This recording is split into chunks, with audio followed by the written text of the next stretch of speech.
Is-Soċjetà Maltija tad-Demenzja għalqet 20 sena.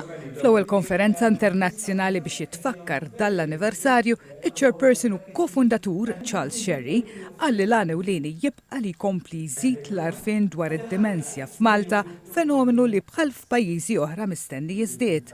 Għandna ħafna proġetti għaddejjin huma proġetti li huma intiżi għal persuni bid-demenzja mhux biss anki għal dawk li jieħdu ħsiebhom il-qudiem naturalment nisperaw li nvaraw aktar servizzi biex jilħaq il-bżonnijiet ta' dawn in-nies li għandhom bżonn ħafna. Aktar minn 7,000 persuna f'Malta għandhom id-demenzja u dan in-numru mistenni jaqbes 17,000 ruħ sal-2050.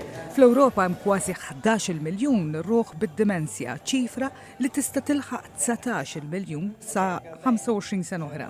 Id-direttur eżekuttiv tal-Alzheimer Europe, Jean Georges, faħħar il-ħidma li qed issir f'Malta u elenka l-inizjattivi li għaddejjin biex id-demenzja issir priorità fl-Ewropa. Malta is not in the top of the countries when we compared countries, but it is definitely pushing above its weight because there's a lot of very interesting initiatives that are happening in Malta. The recognition of dementia as a priority from the government is there. And then there are areas where Malta is not doing quite so well. For example, clinical trials is an area where it's currently not possible for people to be involved in clinical trials, and also the kind of research collaborations at a European level where Malta is not as active as it should be. Georges faħħar is-Soċjetà Maltija tad-Demenzja li hija membru tal-Alzheimer Europe għax-xogħol li tagħmel mal-persuni bid-demenzja kemm fil-komunità kif ukoll fid-djar residenzjali.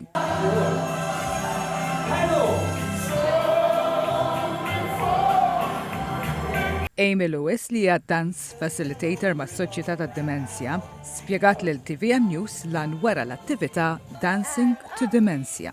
Lan tagħna hu li l-mużika tgħin ħafna l-memorja, ħafna benefiċċji, però speċjalment fil-komunità u anka fil-residential homes ikun hemm konnessjoni mhux ġast l-individwi li jgħixu bid-demenzja imma anka il-carers li jaħdmu magħhom, anka il-familjari, relatives li jieħdu ħsiebhom. Is-Segretarju Parlamentari għall-Anzjanità Attiva Malcolm Paula Ġuskalja irrikonoxxa x-xogħol tas-soċjetà u qal li hemm bżonn ta' aktar riżorsi umani speċjalizzati biex jgħinu lin-nies bid-demenzja l-aktar dawk li jgħixu f'darhom.